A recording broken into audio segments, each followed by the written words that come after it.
Oi pessoal, tudo bem? Meu nome é Júlia. Vamos para mais uma aula, mais uma entrega de curiosidades, né? Pessoal, hoje eu estou aqui para poder falar sobre um sistema cristalino. O que é um sistema cristalino, pessoal? Um sistema cristalino é um sistema de organização atômica. Por exemplo, cada átomo ele é organizado de determinada maneira. Por exemplo, eu tenho o exemplo da calcita, que ela é organizada na forma romboédrica, ou seja, os átomos dela que estão juntos entre si, eles não se organizam juntinhos não, eles se organizam dessa forma. Lógico que é uma coisa tipo assim, que a gente não consegue ver, porque é muito pequeno, né? Ninguém consegue ver um átomo, ninguém conseguiu até hoje, mas para obter essas estruturas, eles utilizam aqueles gráficos que dão concentração de medidas, ou por espectrofotometria ou por emissão de raio-x, onde conseguem ver quais compostos que estão naquele sistema que está sendo analisado, no analito em si, né? E existem vários outros sistemas cristalinos. Vou dar uma pincelada aqui. Eu tenho o cúbico simples, o cúbico de corpo centrado, o cúbico de face centrada, o hexagonal simples e o romboédrico.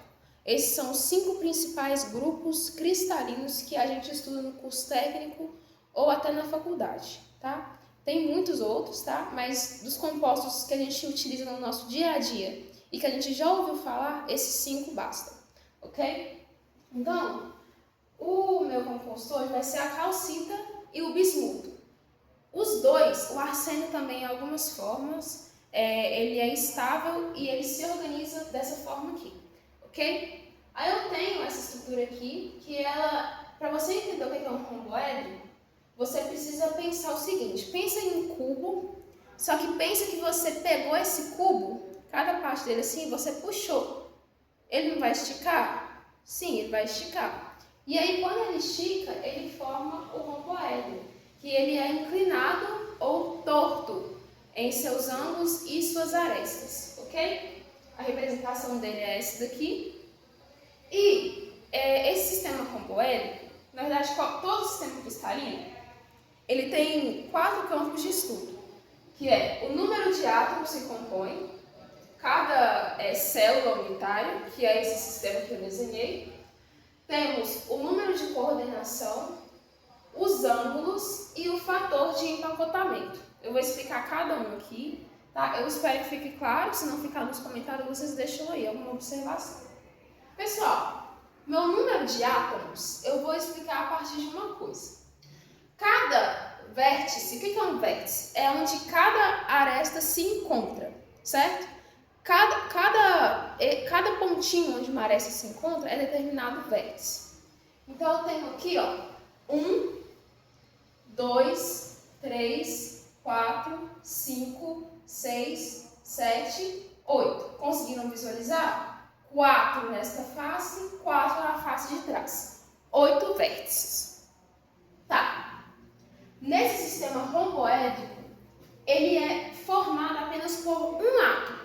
Mas esse átomo, ele fica inteiro aqui dentro? Não. Ele é dividido por 8.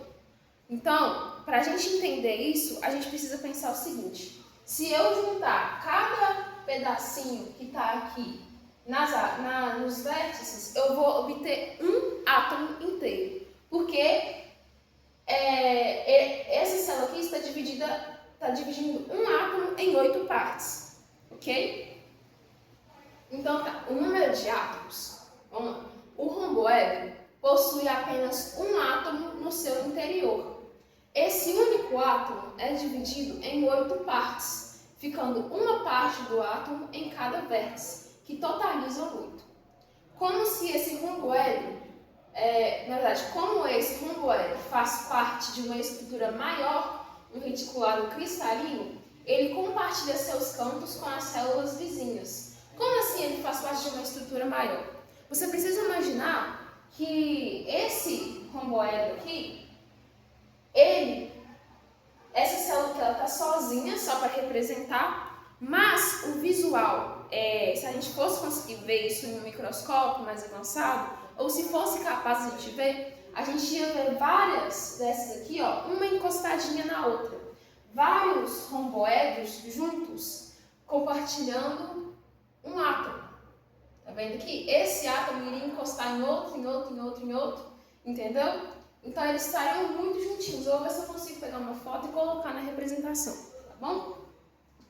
Então é isso que é o reticulado cristalino. É a rede total de átomos. Aqui estou só mostrando como que eles se organizam. Mas a rede total, o retículo cristalino, é a junção de várias formas dessa aqui. Várias formas cristalinas dessa daqui. Ok? Cada átomo de um vértice é compartilhado por 8 células unitárias adjacentes. O que é uma coisa adjacente? Que está do lado, não é? Pois é. Tem apenas um átomo porque é uma célula primitiva. Na cristalografia, uma célula é considerada primitiva quando os pontos da rede estão apenas nos vértices. Então, tem retículos cristalinos, tem representações cristalinas, em que há um átomo grandão aqui no centro e tem outras partes de átomos aqui. Geralmente tem o CCC, que se eu não me engano são 2 átomos, tá? Vou precisar mais depois. Mas tem um aqui no centro e tem a outra representação, que é ele partido em várias partezinhas aqui, ok? Esse nosso aqui, ele já é primitivo porque ele possui apenas um átomo dividido nos seus vértices, ok? Agora, o outro ponto que a gente precisa conversar a respeito é sobre o número de coordenação. Pessoal, o número de coordenação é uma parte assim, um pouquinho complicada de entender, mas eu vou explicar. Vocês lembram que eu tinha falado do retículo cristalino, reticulado cristalino, onde várias representações dessa daqui iriam ficar juntinhas umas com as outras? Um romboédro ia se juntar a 3, 4 romboédros juntos, entendeu? Aqui não é diferente. O que é o número de coordenação? O número de coordenação vai ser o número de vizinhos que esse átomo aqui vai encostar. Como assim, Júlia? Você está vendo que aqui tem uma aresta? Uma aresta, outra aresta, outra aresta. No total aqui não totalizam 3? Sim, totalizam 3. Tá, vamos supor que esse aqui, ó, ele está querendo vir para cá, para poder ficar pertinho dessa outra representação aqui cristalográfica. Vamos supor isso.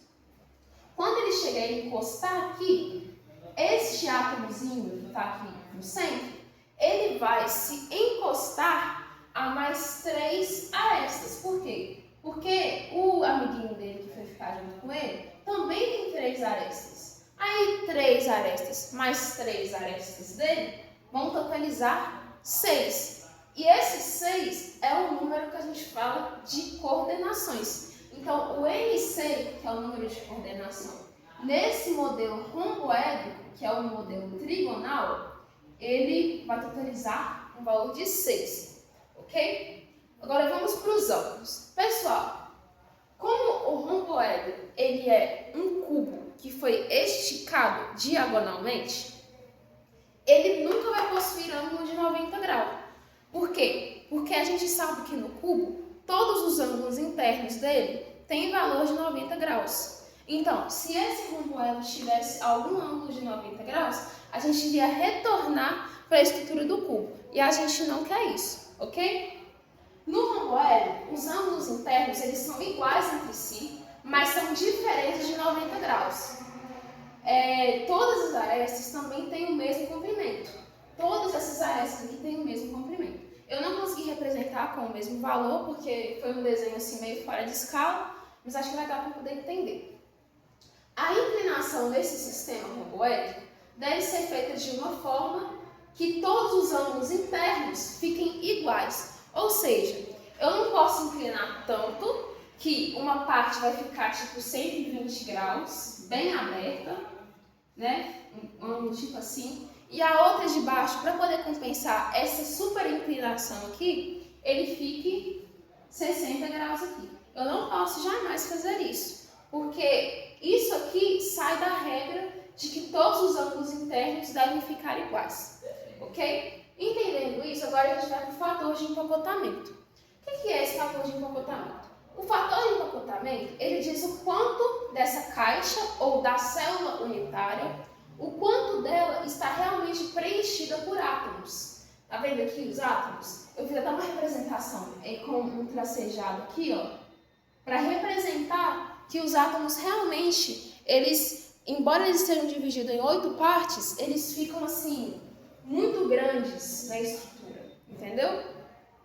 Diz o quanto dessa caixa, célula unitária, está realmente preenchida por átomos e quanto é apenas vazio. Então, o fator de empacotamento nada mais é do que o volume dos átomos que estão dentro da célula e o volume total da célula, ou seja, é uma divisão entre o quanto de átomos que eu tenho e o volume que eles ocupam dentro dessa célula unitária, dividido pelo valor do quanto a célula, a caixa, né, representada aqui, o quanto ela suportaria, entendeu?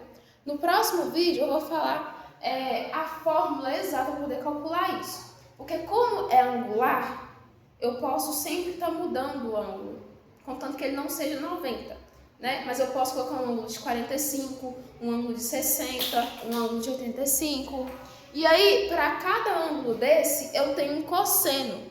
Porque o cosseno não é a relação entre, se eu não me engano, cateto oposto sobre hipotenusa, acho que é isso.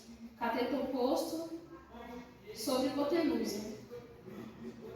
Não sei se é isso ou se é o cateto adjacente sobre a hipotenusa, não lembro. Mas eu vou trazer a fórmula aqui para poder mostrar para vocês como que é feito o cálculo, ok? Beijinhos.